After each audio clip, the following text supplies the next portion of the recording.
Pericles and Athens by A.R. Byrne, The Golden Age of Greece, seen through the life of her leading statesman.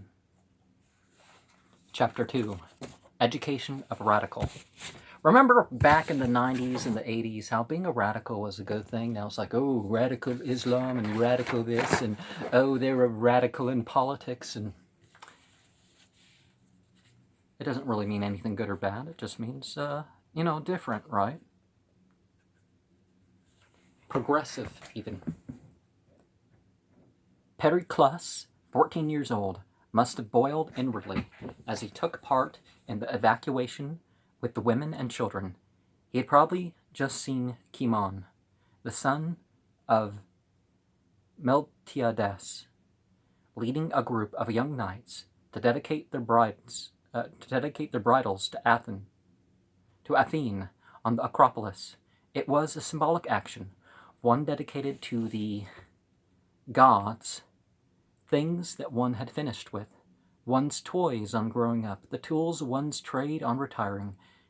Cimon was advertising his acceptance of Themistocles' thesis that Athens' hope of safety was in her fleet. After hanging up his bridle and sang his prayers to the goddess, Cimon took down from the temple wall an old infantry shield and went off to join his ship to fight as a marine, like any middle-class citizen, and to win commendation for valor in the battle of Salamis.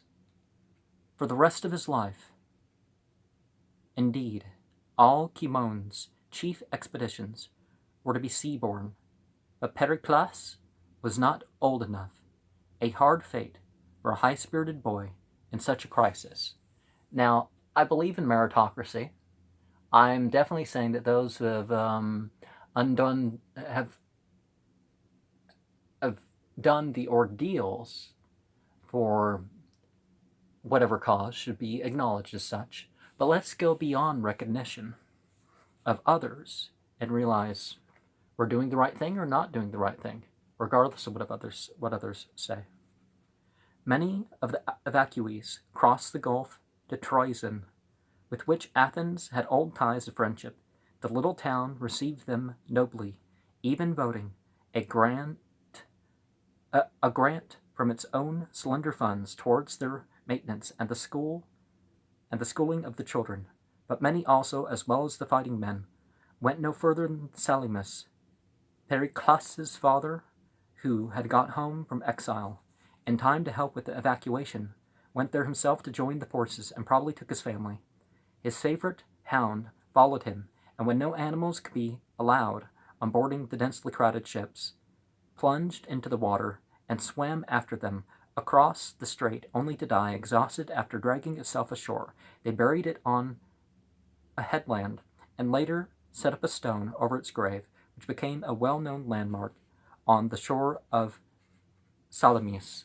Now, it can be said that Islam, for example, teaches that that the armies aren't supposed to go more than a month's travel in terms of like walking away from the borders of their country. If there's a threat going on, unless some persecuted people is called on them to help, that's obviously an exception to that saying. Because they're not, okay, maybe they're posing a threat, but they're not close enough to be a threat to go seek them out, right? Let's see if peace comes before we, travel halfway across the world. None of this, I guess it's easier nowadays to say, oh, they might come fight us here if we don't fight them there. But if they're not fighting us outside their homelands, obviously, who's the invaders, right? Afterwards, the Athenians came back to a devastated land. The Persians had special order to deal severely with Athens if she did not surrender as a reprisal for the burning of Sardis during the Athenian offensive in Asia Minor. Every house had been systematically burnt except a few large ones, which had been used by high Persian officers. Even the temples stood roofless and fire-blackened, and the brightly painted marble statues of victorious athletes and girls acolytes lay shattered on the ground, the Athenians let them lie. They intended to make the enemy pay for the restoration of the temples, and meanwhile there was more immediate work to be done. Before they had got more than the most temporary roofs over their heads, the Athenians, rich and poor, men, women, and children, were at work on their new fortifications, while Themistocles went to Sparta and kept those already jealous allies in play with bland denials that anything was going on. Tombstones, sections of pillars, carved stones from the ruined monuments, all went into the walls, and when at last the Spartans, at Themistocles' suggestion, sent commissioners to see for themselves, they were quietly detained as hostages for the safe return of Themistocles and his colleagues.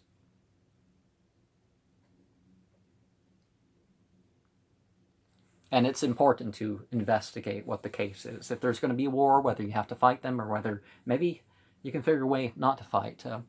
Something about investigating the matter rather than just following rumors is an important thing to go under. There was also a religious service of thanksgiving for the great deliverance. The soloist was a very handsome boy from Colonus, near Pericles' home, about the same age as Pericles, and for most of his life one of his closest friends. His name was Sophocles. Now, I don't know how to say all these Greek ones, but I know that Pericles, there's an H sound instead of an E sound there, so that would be how you pronounce it, because I know what it looks like. After these excitements were over, there were still a few years for Pericles before the longed-for time when he could assume the duties and privileges of a grown-up citizen. Greek schooling was elementary only. One learned reading, writing, arithmetic, and music, and finished at about 14. In the next few years, Athenian boys of well-to-do families amused themselves largely with athletics at the gymnasia, running, wrestling, and throwing the discus or javelin, and gossiping or discussing the world and its problems, while they lay about in the verandas or colonnades that served as dressing rooms. They played a team game with a small ball, which looks like a basket ball, and a game with a ball and curved sticks, which looks like hockey, but may have been an individual game. Or they went hunting in the mountain forest, or got up club picnics down by the sea, to which they each brought his own contribution. There was much sowing of adolescent wild oats, but Pericles was a serious-minded boy, and one of those who were interested in finding out about the great world, much facilitated when one had such a father as Xanthippus, and about the novel and daring theories of the wise men of Ionia. There were no sophists, freelance popular lecturers, yet, such as there were 30 years later, but that did not prevent Ionian thought from reaching an elite at Athens. Young men in Pericles' day argued that their sons were to argue in the days of Socrates, and young men in Europe ever since, 40 years on, when Pericles' ward,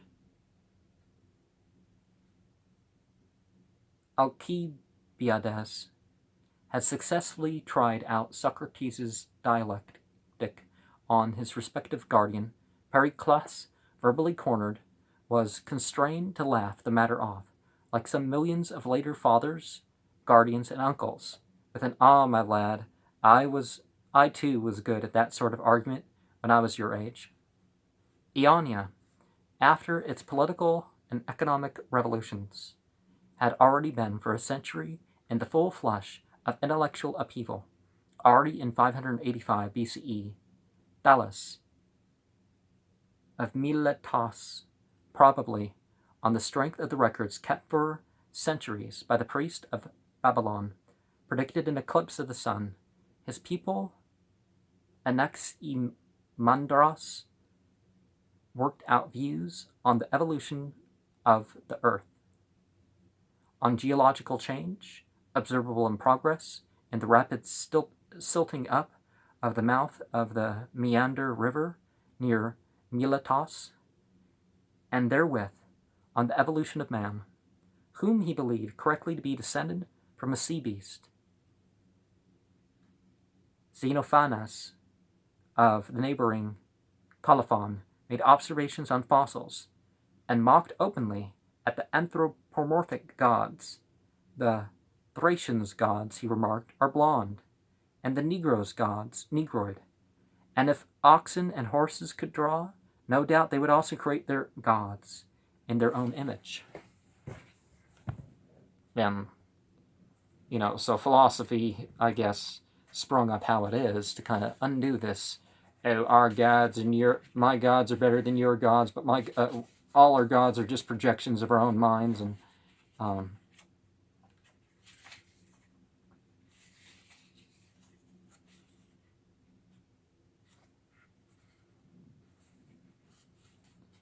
greatest of all the Ionians was Heraclitus of Ephesus, known as the Obscure, a lonely genius whose doctrine of the identity of opposites, foreshadowed by Anaximandros and almost forgotten after the time of Plato, was taken up explicitly from Heraclitus by Hegel.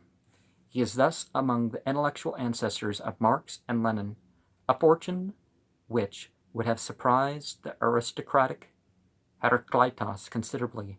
Heraclitus's doctrine was all is flux, not abides. You cannot step into the same river twice. What prevents this ever-becoming world from becoming a chaos is a measure. In this, Heraclitus is thoroughly Greek. The world is a harmony, and also a structure of opposite tensions, as in the lyre and the bow. All things are relative. Everything is more or less the opposite. The way up and the way down are the same. Good and bad are the same thing.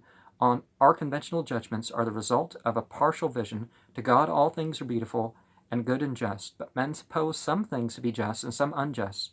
Heraclitus is God, is like Xenophanes is an indwelling spirit, immanent in the world, but not its creator, the world having existed always, but no word for spirit had yet been evolved.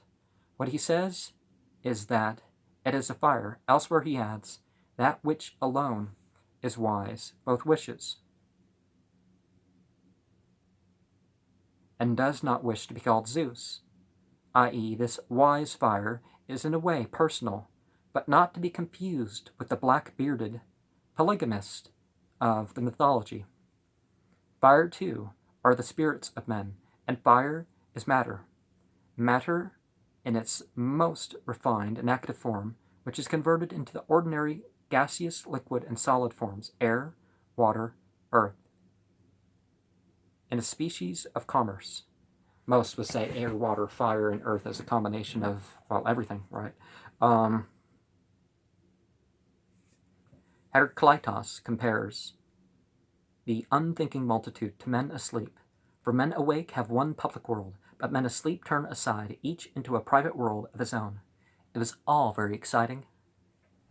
The doctrines of the physicist were soon being discussed in every marketplace, in the street, at parties, and on shipboard.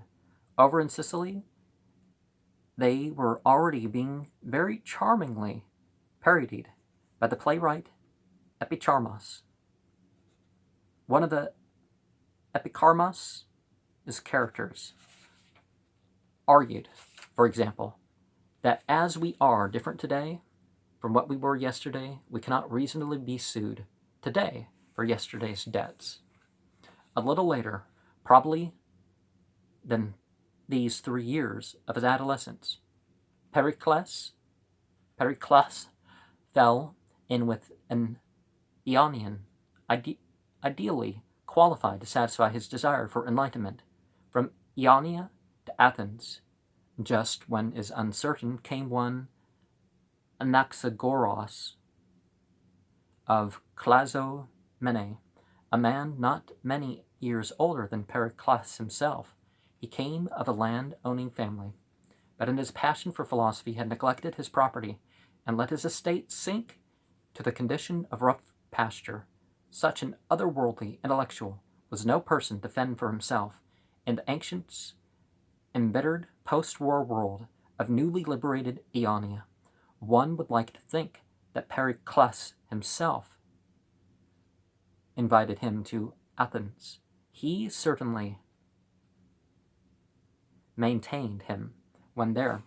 The possibilities of Ionian materialism were getting worked out by this time, and Anaxagoras postulated the beginning of things, an intervention of mind, which separated and arranged things. Here the two mingled together.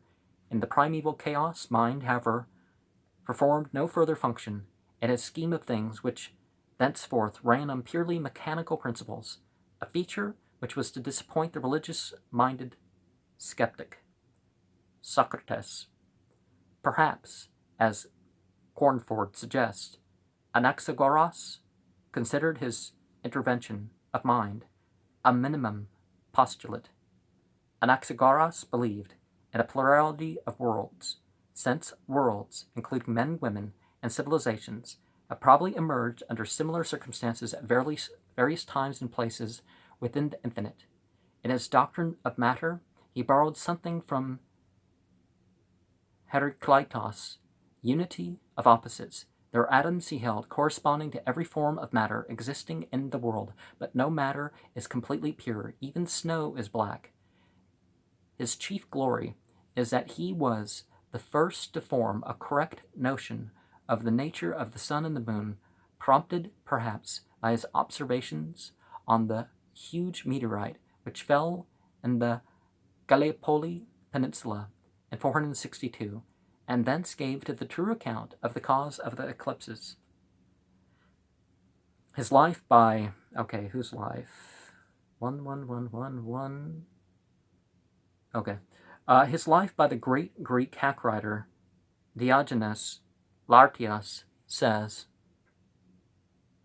that Anaxagoras was born 500 BCE and began to philosophize at the age of 20 at Athens in the archonship of Callias, Calaides, 480 BCE. This statement, which some modern scholars strangely try to accept, is, one would have thought it was obvious, a misunderstanding by the good Diogenes of his own sources, which presumably said at the age of 20, in the archonship of K at Athens, the archonship being simply mentioned as a standard way of giving the date, Athens in the way of Xerxes' invasion was scarcely a place to which the young man intent on studying philosophy would migrate, and moreover, Anaxagoras' neglect of his property, which is mentioned by Plato, was presumably in adult life rather than in his teens.